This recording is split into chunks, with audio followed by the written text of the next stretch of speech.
Hey, I am so excited because I received a notification. I got an email letting me know that another letter of recommendation came through. And then the person who wrote it, they also followed up with just confirmation and shared the recommendation so I could read it. So grateful for her words. I'm so grateful for her support. She made me sound really great. So that's 2 recommendations down and 2 more to go. Really only needed 3, but due to a misunderstanding, I ended up with 4. A win is a win. I'd rather have more than not enough, okay? The reason I'm on here right now is because I'm so freaking geeked about this statement of objectives. I have finally hit a point where I have synthesized and I feel like I've accurately and excellently communicated what I hope to accomplish with my research. And it feels like a bit of a manifesto. And so I wanted to share. You ready? This is my working draft. In my own life and in my service to others, I've seen patterns where science affirms what Torah already revealed about healing and human well-being. I want to operationalize those observations into formal investigation, studying, measuring, and validating the overlap between science and Torah through empirical research.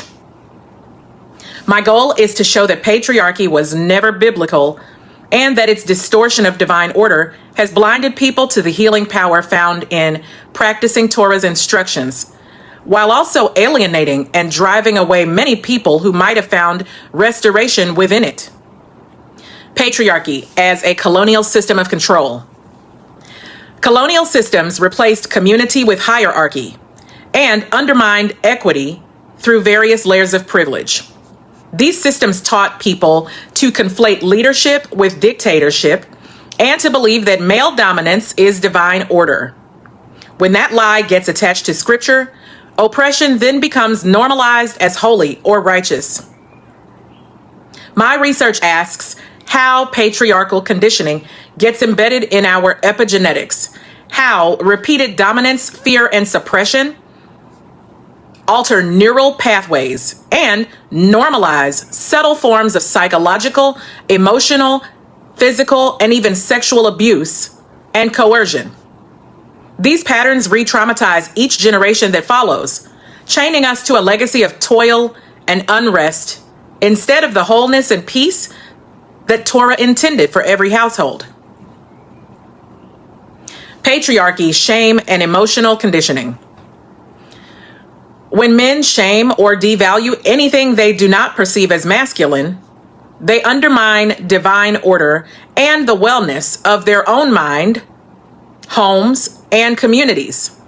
By scorning qualities like empathy, tenderness, emotional expression, and vulnerability, they sabotage the very peace and balance that they claim to seek in women, in family, and in themselves.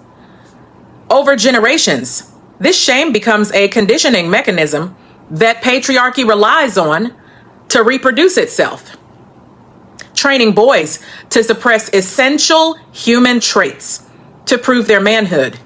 The result is a cycle of emotional avoidance rooted in hard-heartedness, pride, and fear. Qualities essential to healthy leadership, self-awareness, compassion, and emotional literacy, get cast as woman's work, then devalued precisely because they are associated with women. We can see this reflected in real-world hierarchies where feminized professions like education, social work, and caregiving are underpaid and undervalued.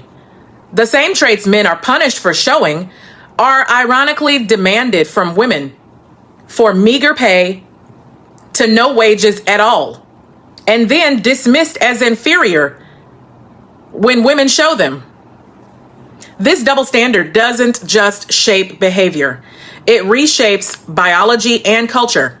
It trains men to reject parts of their humanity until emotional detachment becomes a part of their identity, while women and children are left to carry the emotional labor of entire families. What society calls masculinity becomes the public praise of traits that actually mirror narcissistic personality disorder. a pathology that has been reframed as strength, rewarded as leadership, and normalized as manhood. The homogenized social order. Male-centered systems produce a homogenized social order, a forced flattening of identity and distinction that pushes women and children to think and move like men in order to survive within patriarchy, a man-made order. Then those same systems condemn women for adjusting their behavior to meet these patriarchal standards, calling them too masculine, for mirroring the behavior that patriarchy demands. In doing so, they create a psychological double bind, a form of cognitive dissonance that demands women embody opposing traits at the same time, to be nurturing with children, yet emotionally distant with men, and often infantilized themselves, and to be submissive and dependent upon men, yet manage their lives and run their households like leaders. It's the same hypocrisy described in Matthew 23, placing heavy burdens on others that the men themselves are unwilling or unable to bear. Patriarchal conditioning replicates that same impossible standard, trapping everyone, men included, in cycles of performative gender roles, shame, and exhaustion. Reclaiming Torah's design for humanity. Scripture makes this clear. Yah is no respecter of persons. Acts 10:34, Deuteronomy 10:17. And his laws were built on equity and justice for all. However, male-dominated spiritual leadership has become too blinded by gender bias and patriarchal thinking to see these truths. They read through a lens of male privilege, effectively erasing underprivileged and oppressed people's experiences. In doing so, they miscontextualize and misinterpret the text for their own self-interest rather than the collective good, prioritizing the advancement of men while neglecting the needs and best interests of those underprivileged and vulnerable populations. Women and children often follow men's lead because society has long conditioned us to equate maleness with God himself, even when that authority steers families and communities away from balance, healing, safety, and truth. We've been conditioned to follow them blindly into danger. When men erase or suppress everything not labeled masculine, they erase the balance itself, pushing the world into sameness and stagnation. My work seeks to examine and challenge these patterns without dehumanizing men in the process. While much of it may sound like an indictment against what has long been defined as masculinity, the ultimate goal of my research is restoration, to rebuild male and female identities, to restore tribal-minded community, and to reclaim a more just and equitable definition of leadership, one that is not rooted in ruling over others or devaluing qualities like empathy, tenderness, and vulnerability. Ultimately, what may sound like research that fuels a gender war is really a call to reestablish leadership in Torah principles of integrity, equity, interdependence, and collective care.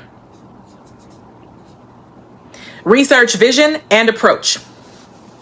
My research will explore the intersection of patriarchy, trauma, and neurobiology using culturally responsive, community-anchored methodologies to understand how social hierarchies become embodied and inherited. I plan to draw on community-based participatory research and other inclusive mixed method approaches to ensure the work remains rooted in lived experience. My broader goal is to produce research written in accessible, decolonized language, scholarship that the public can actually read, understand, and use. If most people read at a 6th grade level, research meant to help them should meet them there. This isn't lowering standards, It's raising relevance. Decolonial research should also be written in a decolonial fashion. Preparation and commitment. I come to this program with a strong foundation in both research and practice. For 7 years before earning my Master of Social Work, I provided mental health support and advocacy through grassroots community outreach programs and inner healing support groups. These experiences grounded my academic work in lived reality.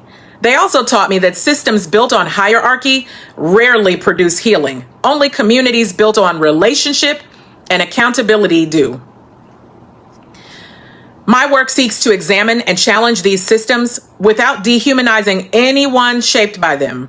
I approach this research with a healthy balance of righteous anger, compassion, and shared accountability, believing that collective healing is only possible when every participant, especially men, is invited back into truth and restoration. I'm so excited. I feel like this is really a good, crystal clear, accurate, and pinpointed expression of my goals and my life's work. There are a couple of areas that now that I read them out loud, I feel like I still need to go back and finesse them a little bit, but the core is there. Like, I feel like the quintessential manifesto, like the goals of my career, my life's work, are adequately expressed in this version, in this draft, and I'm so excited. So I want to say I'm open to like suggestions, or if you think any part doesn't read clearly, but I don't know. Let me put it this way. In the words of Mother Erykah Badu, keep in mind I'm an artist and I'm sensitive about my ish. This is my manifesto, so if you do make suggestions, be careful not to project something onto me that doesn't fit what I've just stated. But if you have suggestions, I welcome them. The goal for me was just to share it, to express it, to verbalize it. Kind of like writing the vision and making it plain that they who hear it may run swiftly with it. Like, I'm so excited. Anyway, thank you for listening, and shalom.